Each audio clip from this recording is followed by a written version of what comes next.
4. तृष्णा का त्याग धर्म है। 1. धम्मपद में भगवान बुद्ध ने कहा है, आरोग्य से बढ़कर लाभ नहीं, संतोष से बढ़कर धन नहीं। 2. यहाँ संतोष का मतलब बेचारगी व परिस्थिति के सामने सिर झुका देना नहीं है। 3. ऐसा समझ बैठना भगवान बुद्ध की दूसरी शिक्षाओं के सर्वथा प्रतिकूल पड़ेगा। 4. भगवान बुद्ध ने यह कहीं नहीं कहा कि भगवान हैं वे जो गरीब हैं। 5. भगवान बुद्ध ने यह कहीं ना कहा कि जो पीड़ित हैं उन्हें अपनी परिस्थिति बदलने का प्रयास नहीं करना चाहिए। 6. दूसरी ओर उन्होंने ऐश्वर्य का स्वागत किया है। अपनी परिस्थिति ओर से अपेक्षावान होकर बड़े बड़े कष्ट सहते रहने के उपदेश के स्थान पर उन्होंने वीर उत्साह पूर्वक परिस्थिति को बदलने का प्रयास करने का उपदेश दिया है। 7.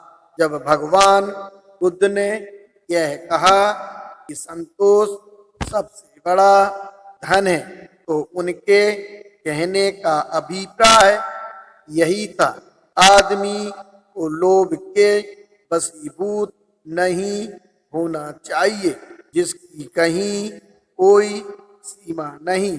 8. जैसा कि भिक्षु राष्ट्रपाल ने कहा है, मैं धनियों को देखता हूँ जो मूर्खतावश अधिक से अधिक इकट्ठा ही करते चले जाते हैं, उसमें से कभी भी किसी को कुछ नहीं देते। उनकी तृष्णा रूपी प्यास बुझती ही नहीं। राजाओं को देखता हूँ जिनका राज समुद्र तक पहुँच गया है, किंतु अब समुद्र पार साम्राज्य के लिए दुखी है, अभी भी तृष्णार्त है। राजा प्रजा सभी संसार से गुजर जाते हैं, उनका अभाव बना ही रहता है, वे शरीर त्याग देते हैं, किंतु इस पृथ्वी पर उनकी काम भोग की इच्छा की कभी तृप्ति ही नहीं होती। 9. महानिदान सुत में भगवान बुद्ध ने आनंद को, लोभ को अपने बस में रखने के लिए कहा है, तथागत का वचन है। 10. इस प्रकार आनंद लाभ की इच्छा में से तृष्णा पैदा होती है। जब लाभ की इच्छा मिल्कियत की इच्छा में बदल जाती है, जब मिल्कियत की इच्छा अपनी मिल्कियत से बुरी तरह चिपटे रहने की इच्छा बन जाती है, तो यह लोभ कहलाती है। 11. लोभ या संग्रह करने की असंयत कामना पर नजर रखने की जरूरत है। 12. इस तृष्णा या लोभ को बस में रखने की क्यों जरूरत है? क्योंकि इसी से भगवान बुद्ध ने आनंद से कहा, बहुत सी बुराइयां पैदा होती हैं, मुक्का मुक्की भी हो जाती है, लोगों को आघात भी लगते हैं, झगड़े भी होते हैं, परस्पर विरोध भी होते हैं, कलह भी होते हैं, एक दूसरे की निंदा तथा झूठ बोलना भी होता है। 13 इसमें कोई संदेह नहीं कि वर्ग संघर्ष का यह सही सही विश्लेषण है। 14 इसलिए भगवान बुद्ध ने तृष्णा और लोभ को अपने बस में रखने के लिए कहा है। 5 यह मानना कि सभी संस्कार अनित्य हैं धर्म है। 1 अनित्यता के सिद्धांत के 3 पहलू हैं। 2 अनेक तत्वों के मेल से बनी हुई चीजें अनित्य हैं। 3 व्यक्तिगत रूप से प्राणी अनित्य है। 4 प्रतीत समुत्पन्न वस्तुओं का आत्म तत्व अनित्य है। 5 अनेक तत्वों के मेल से बनी हुई चीजों की अनित्यता बात महान बौद्ध दार्शनिक असंग ने अच्छी तरह झाई है। 6 सभी चीजें असंग का कहना है हेतुओं तथा कृत्यों से उत्पन्न है। किसी का कोई स्वतंत्र अस्तित्व नहीं है। जब हेतु कृत्यों का उच्छेद हो जाता है वस्तुओं का अस्तित्व नहीं रहता। 7 प्राणी का शरीर पृथ्वी जल अग्नि और वायु नामक 4 महाभूतों का परिणाम है। जब इन चारों महाभूतों का पृथक्करण हो जाता है प्राणी नहीं रहता। 8 अनेक तत्वों के मेल से बनी हुई चीजें अनित्य हैं कहने का अभिप्राय यही है। 9 जीवित प्राणी अनित्यता की सर्वश्रेष्ठ व्याख्या यही है कि वह है नहीं वह हो रहा है।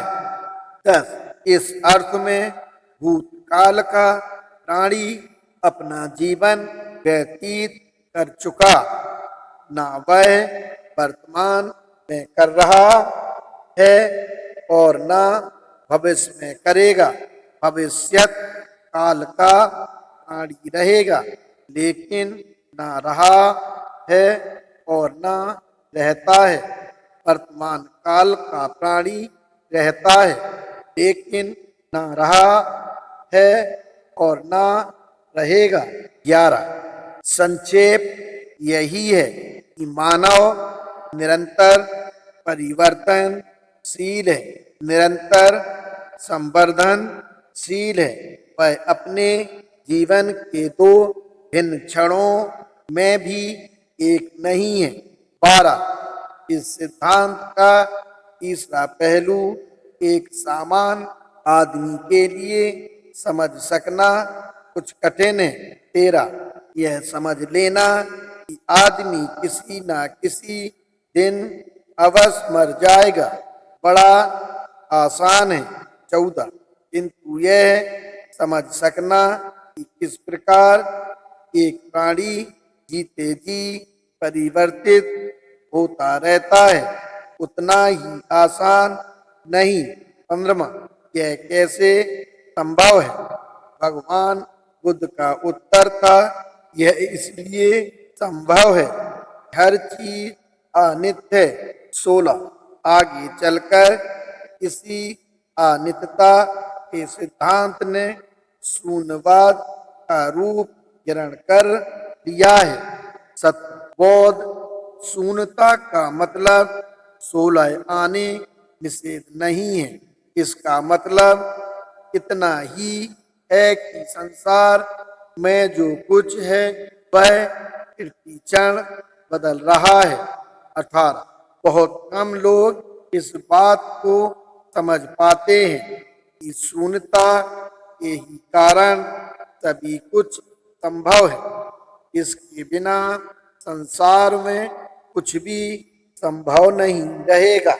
सभी दूसरी बातें चीजों के अनित्यता के स्वभाव पर ही निर्भर करती हैं।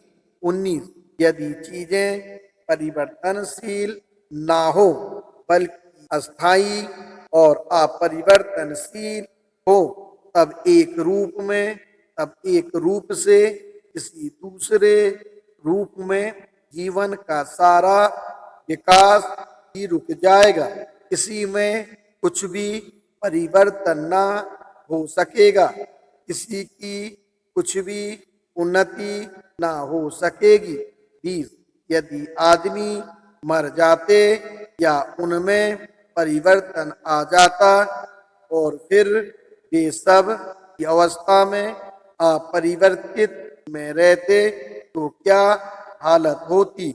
मानव जाति की प्रगति सर्वथा रुक जाती। 21 यदि शून्य का मतलब अभाव माना जाए तो कई कठिनाई उत्पन्न हो जाती हैं। 22 शून्य उस बिंदु के समान है जो एक पदार्थ है किंतु जिसकी कोई लंबाई चौड़ाई नहीं। 23 भगवान बुद्ध का यह उपदेश था कि सभी चीजें अनित्य हैं। 24 इस सिद्धांत से हमें क्या शिक्षा मिलती है? यह अधिक महत्व का प्रश्न है। 25 इस सिद्धांत से हमें जो शिक्षा मिलती है वह सरल है, किसी वस्तु के प्रति आसक्त ना हो। 26 यह अनासक्ति सम्मति के प्रति अनासक्ति संबंधियों मित्रों तथा परिचितों के प्रति अनासक्ति का ही अभ्यास करने के लिए यह कहा गया है कि सभी चीजें अनित्य हैं। 6 कर्म को मानव जीवन के नैतिक संस्थान का आधार मानना धर्म है। एक भौतिक संसार में एक प्रकार का नियम दिखाई देता है, निम्नलिखित बातें इसकी साक्षी हैं। 2 आकाश के नक्षत्रों के चलन में एक प्रकार का नियम है। 3 ऋतुओं के नियमानुसार आवागमन में भी एक नियम है। 4 बीजों से वृक्ष उत्पन्न होते हैं, वृक्षों में फल लगते हैं और फलों से फिर बीज प्राप्त होते हैं, इसमें भी एक प्रकार का नियम है। 5 बौद्ध परिभाषा में यह सब बीज नियम तथा ऋतु नियम आदि कहलाते हैं। 6 इसी प्रकार क्या समाज में भी कोई नैतिक क्रम है? यदि है तो यह कैसे उत्पन्न हुआ है? इसका संरक्षण कैसे होता है?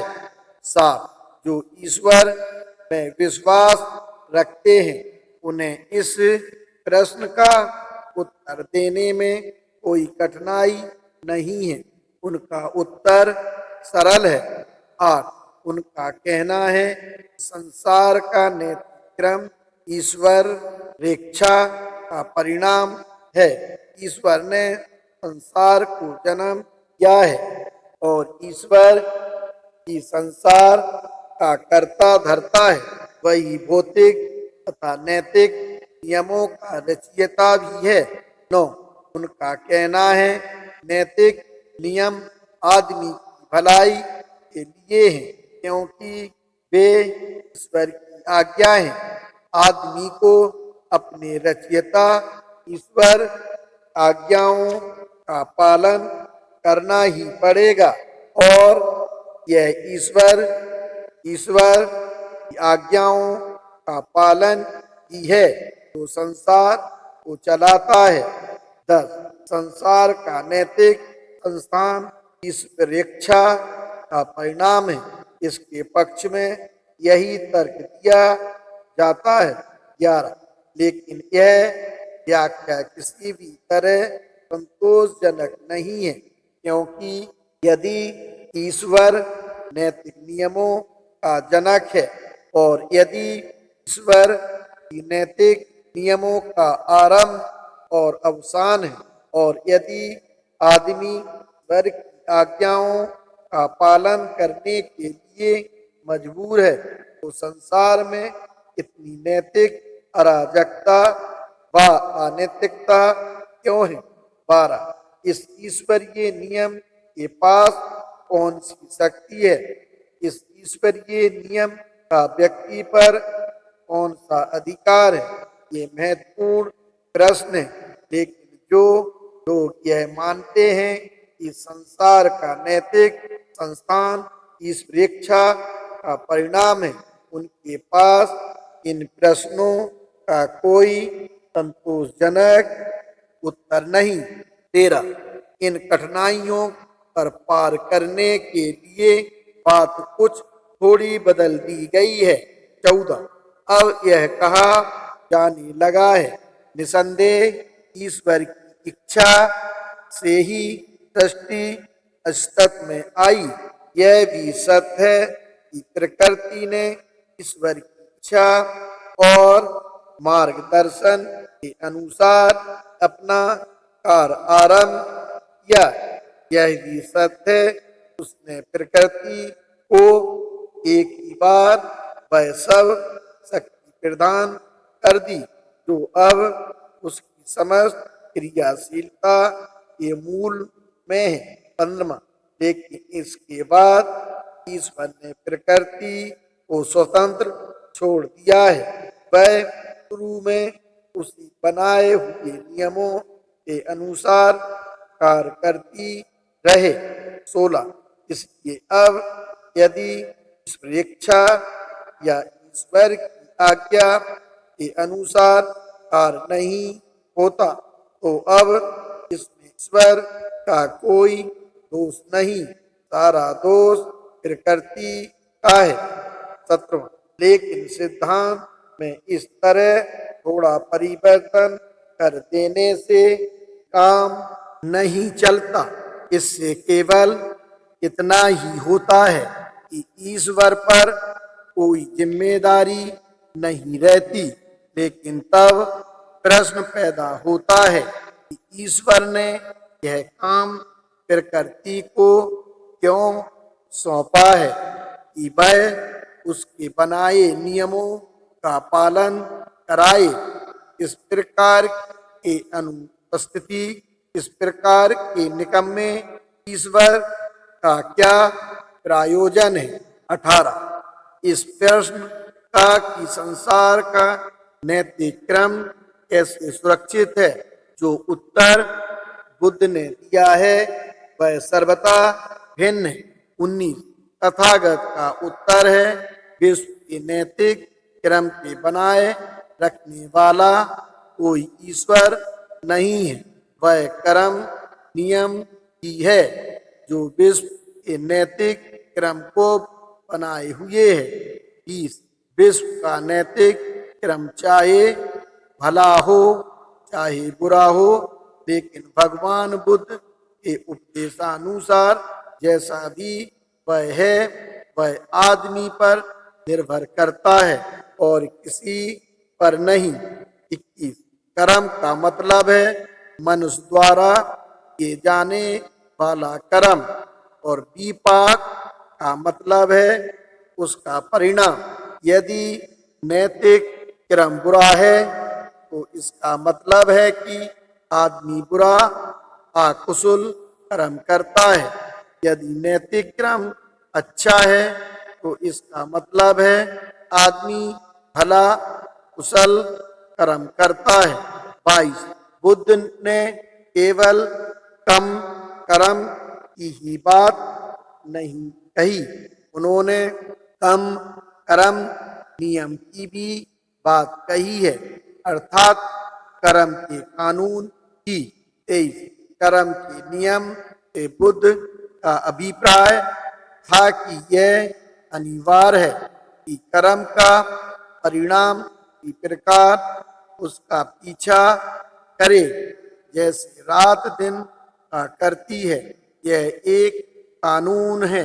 24 कुशल कर्म वाला लाभ भी हर कोई उठा सकता है और अकुशल कर्म से होने वाली हानि से भी कोई नहीं बच सकता।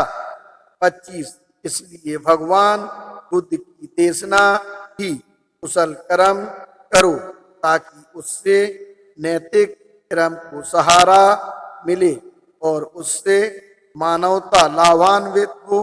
अकुशल कर्म मत करो ताकि उससे नैतिक कर्म को हानि पहुंचे और उससे मानवता दुखी हो। 26 यह हो सकता है एक कर्म और उसके विपाक में समय का थोड़ा बहुत या काफी अंतर भी हो जाए, ऐसा बहुधा होता है। 27 इस दृष्टि से कर्म के कई विभाग हैं, ऐसे तिठ धम वेदनीय कर्म, इसी जन्म में फल देने वाला कर्म, उपपंज वेदनीय कर्म, उत्पन्न होने पर फल देने वाला कर्म, अपरा परिये वेदनीय कर्म, अनिश्चित काल समय पर फल देने वाला कर्म। 28 कर्म कभी कभी अहोसी कर्म भी हो सकता है, अर्थात कर्म जिसका कुछ विपाक ना हो। इस अहोसी कर्म के अंतर्गत वे सब कर्म आते हैं जो या तो इतने दुर्बल होते हैं कि उनका कोई विपाक नहीं हो सकता, अथवा जो किसी अन्य सबल कर्म द्वारा बाधित हो जाते हैं। 29 इन सब बातों के लिए थोड़ी गुंजाइश भी मान ली जाए तो भी भगवान बुद्ध की यह देशना अपने स्थान पर ठीक ही है कि कर्म का नियम लागू होकर ही रहता है। इस कर्म के सिद्धांत का अनिवार्य तौर पर यह मतलब नहीं कि करने वाले को ही कर्म का फल भुगतना पड़ता है और इससे अधिक कुछ नहीं, ऐसा समझना गलती है। कभी कभी करने वाले की अपेक्षा दूसरे पर ही कर्म का प्रभाव पड़ता है, लेकिन यह सब कर्म का नियम ही है, क्योंकि यह तो नैतिक कर्म को संभालना है अथवा उसे गड़बड़ाता है। व्यक्ति आते रहते हैं, व्यक्ति जाते रहते हैं, लेकिन विश्व का नैतिक क्रम बना रहता है और उसके साथ वह कर्म नियम भी जो इसे बनाए रखता है। बस यही कारण है कि बुद्ध के धर्म में नैतिकता को वह स्थान प्राप्त जो अन्य धर्मों में ईश्वर को है। इसलिए इस प्रश्न का कि विश्व का नैतिक क्रम कैसे बना रहता है, बुद्ध ने जो उत्तर दिया है वह इतना सरल है और इतना पक्का है, क्योंकि इतना होने पर भी इसका सच्चा अर्थ बहुधा स्पष्ट नहीं होता। प्रायः नहीं बल्कि लगभग हमेशा या तो यह अच्छी तरह से समझा नहीं जाता या गलत तौर पर बयान किया जाता है अथवा इसकी गलत व्याख्या की जाती है। बहुत लोग इस बात को समझते प्रतीत नहीं होते कि कर्म के नियम का सिद्धांत इस प्रश्न का उत्तर है, विश्व का नैतिक क्रम कैसे बना रहता है। लेकिन बुद्ध कर्म के नियम के सिद्धांत का यही प्रायोजन है। कर्म के नियम का संबंध केवल विश्व के नैतिक क्रम के प्रश्न से है। किसी व्यक्ति विशेष के धनी निर्धन होने व भागवान अभागवान होने से कुछ लेना देना नहीं, इसे केवल विश्व के नैतिक क्रम के बने रहने से सरोकार है। अर्थ इसी कारण से कर्म का नियम धर्म का एक महत्वपूर्ण अंग है।